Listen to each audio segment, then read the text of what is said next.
মাদিয়ান ছিল এক সমৃদ্ধ ও অভিজাত নগরী।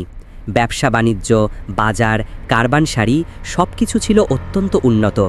তারা ছিল ব্যবসায়ী জাতি, কিন্তু তাদের ব্যবসার ভিত ছিল অসততা, প্রতারণা এবং লোভ। তারা মাপ কমিয়ে দিত, ওজন কমিয়ে দিত, দামের খেলায় মানুষের কষ্ট বাড়িয়ে দিত। ধনী হতো ধনীরা, আর গরিবেরা আরও গরিব হয়ে পড়ত।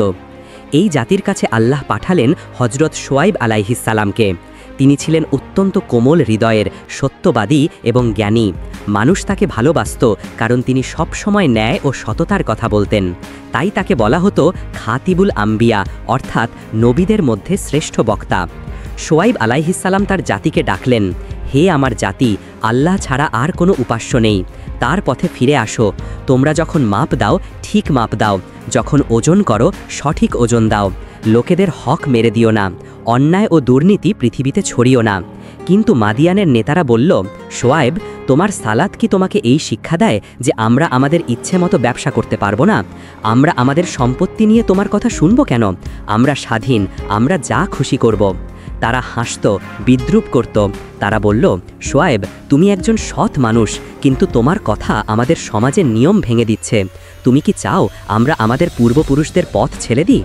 শোয়াইব আলাইহিসসালাম ধৈর্য ধরে বললেন, আমি তোমাদের কল্যাণই চাই। আমি তোমাদের থেকে কোনো রিওয়ার্ড চাই না। আমার পুরস্কার শুধু আমার প্রভুর কাছে। তোমরা বুঝতে পারো না, অন্যায় ব্যবসা আল্লাহর গজব ডেকে আনে। কিন্তু তারা আরও এক ধাপ এগিয়ে গেল। তারা বলল, শোয়াইব, যদি তুমি সত্যি নবী হও, তাহলে আকাশ থেকে আমাদের ওপর শাস্তি নেমে আসুক। দেখাও তোমার প্রতিশ্রুত শাস্তি।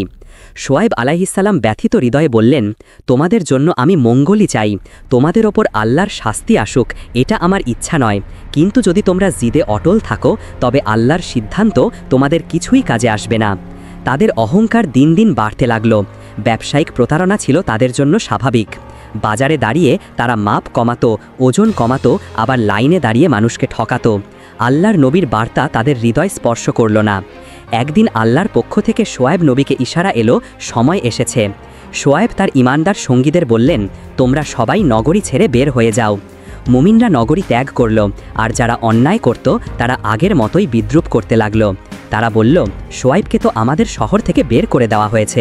এখন দেখা যাক তার আল্লাহ আমাদের কি করেন।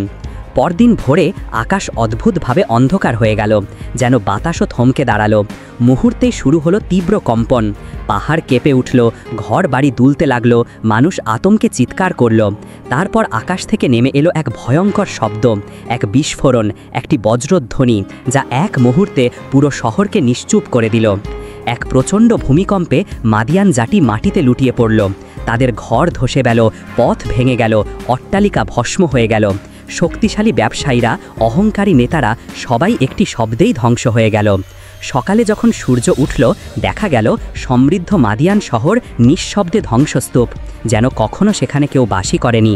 শুধু শোয়াইব নবী এবং তার ঈমানদার অনুসারীরা দূর থেকে দেখলেন আল্লাহর ন্যায়বিচার কিভাবে বাস্তব হলো।